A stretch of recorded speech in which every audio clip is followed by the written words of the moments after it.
2 মাস হয়ে গেছে মেডিকেল করছেন, কলিংও চলে আসছে। কেন জানেন? অন্য অন্য দেশ থেকে কিন্তু অল্প টাকা দিয়ে আসে, আর আমরা অনেক টাকা দিয়েও আসতে পারি না।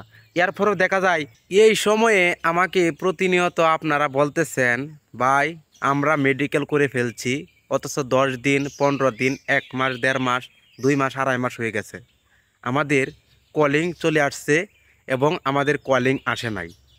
এগুলো যে আসতেছে না, এরপরে চলে আসছে, এরপরে কি হবে? আমরা কি যেতে পারবো মালয়েশিয়া? এই বিষয়টা নিয়ে আজকের ভিডিওতে কথা বলবো। ভিডিওটা ধৈর্য সহকারে দেখবেন। এর আগেও আমি ভিডিও দিয়েছি এই চ্যানেলে। যারা আমার ভিডিও প্রতিনিয়ত পেতে চান অবশ্যই চ্যানেলটি সাবস্ক্রাইব করে রাখবেন, পেজ থেকে দেখলে ফলো করে রাখবেন। আমি বলতেছিলাম যে আপনারা মেডিকেল করেছেন, আপনারা কি আসতে পারবেন? যেমন 10 দিন হয়ে গেছে, মেডিকেলের রিপোর্ট ভালো, কাজ চলতেছে, দালালে বলতেছে যে ভাই আপনারা যেতে পারবেন, কাজ চলতেছে। এখন আপনাদের জানতে হবে যে 3 মাসের জন্য মালয়েশিয়া খুলছে। আবার 2 মাস হয়ে গেছে মেডিকেল করছেন, কলিংও চলে আসছে, ই ভিসা এখনও আসতেছে না। আসতে পারবেন? এটাও কিন্তু আপনাদের জানতে হবে। যাদের ই ভিসা হয়ে গেছে, যাদেরকে বলতেছে ভাই মালয়েশিয়া যেতে পারবেন, আর কি বিষয়ে আসবেন? Plantation visa. মালয়েশিয়াতে বর্তমান সময়ে এই বিষয়টাই খোলা আছে, অন্য অন্য কাজে নয়। যেরকম আপনাদেরকে যদি বলে পোলট্রি মুরগির খামারে, এরপর আঞ্চলিকভাবে আরও অনেক ধরনের কাজ থাকে মালয়েশিয়াতে, সেই কাজগুলো দেওয়ার কথা বলতেছে। আবার দালালরা বলতেছে তোমাকে প্লান্টেশন ভিসা নিয়ে মালয়েশিয়াতে পাঠাবো, এরপরে তুমি ওই দেশে গিয়ে অন্য কাজ দেওয়ার আমার কাছে ওই ক্ষমতা আছে। এটা কি ভাই বাংলাদেশ যে ক্ষমতার জোরে সব কিছু হয়ে যায়? এটা কিন্তু মালয়েশিয়া। মালয়েশিয়াটা মালয়েশিয়ার অধীনে চলে। এখন আমি এত কিছু বলবো না, যে গুরুত্বপূর্ণ কথাটা হলো এটাই বলবো।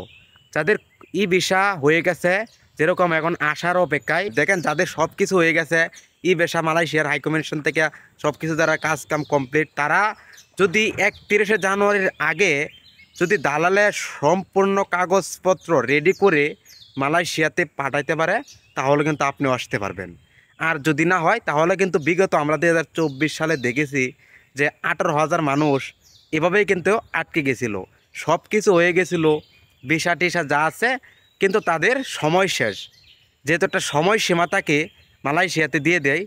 আর যারা মেডিকেল করেছেন, কলিং আসে নাই, বলতেছে আসবে, বা আর কখন আসবে বলেন তো? 2 মাস পার হয়ে গেছে, 3 মাসের লাগে খুলছে, আর আছে ভাই কয়দিন? আজকে কয় তারিখ? আপনারা তো বুঝতে পারতেছেন, ভিডিওটাতে আমি আপলোড করব। এখন পর্যন্ত কয়টা রেকর্ডিং এজেন্সি কাজ পাইছে, আর অথচ মেডিকেল করেছে অনেক মানুষ। আমি একটা কথাই বুঝলাম না, আমাদের বাংলাদেশের সরকারি কর্মকর্তারা আমাদের কি দ্রুত সময় বিদেশ কেন পাঠাইতে পারে না? এই প্রশ্নটা আপনাদের উপরে ছেড়ে দিলাম। কেন জানেন? অন্য অন্য দেশ থেকে কিন্তু অল্প টাকা দিয়ে আসে, আর আমরা অনেক টাকা দিয়েও আসতে পারি না। এর পরেও দেখা যায় অনেক সময় লেগে যায়, 1 বছর 2 বছর, দেখা যায় 3 বছর ঘুরাই। এখন আমরা দেখতেছি 18,000 কর্মী 6 7 মাস 8 মাস ধরে টাকা দিয়ে দেনা ফেনা করে দিয়ে দিছে, কিন্তু তারা আসতে পারে না। এখন আবার মন্ত্রণালয়ের সামনে দেখা যায় বিক্ষোভ করতেছে। আমাদের জীবনটা কি এরকম? আমরা কি বিদেশ আসতে পারবো না? সবাই তো বিদেশ আসে সংসারে হেল্প করার জন্য, সংসারে হাল ধরার জন্য। তো আমাদের জীবনে যদি এরকম হয়ে যায়, তাহলে ভাই কেমনে?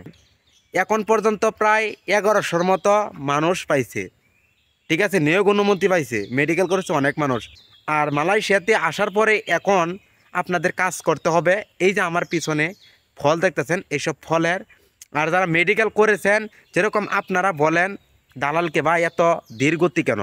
দালালে বলতেছে ভাই সার্ভারের সমস্যা, আমরা কি করব। সরকারি এজেন্সি যাই হোক, কর্মকর্তা আছে, তারা তো ভাই আমাদের শ্রমিকের চিন্তা করে না কেন? আমরা নিজের টাকা দিয়ে মালয়েশিয়াতে আসি, নিজের টাকা দিয়ে অন্য দেশে যাই, আমরা যাইতে পারি না, তাহলে কার আশায় আমরা থাকবো? অন্য অন্য কান্ট্রির কথা বললে তারা অল্প টাকা দিয়ে চলে আসতেছে, কোনো ভেজাল নাই, ঠিক আছে, অনেক পাওয়ারফুল, যে কোনো কাজে গেলেও তাদেরকে দাম দেয় বেশি।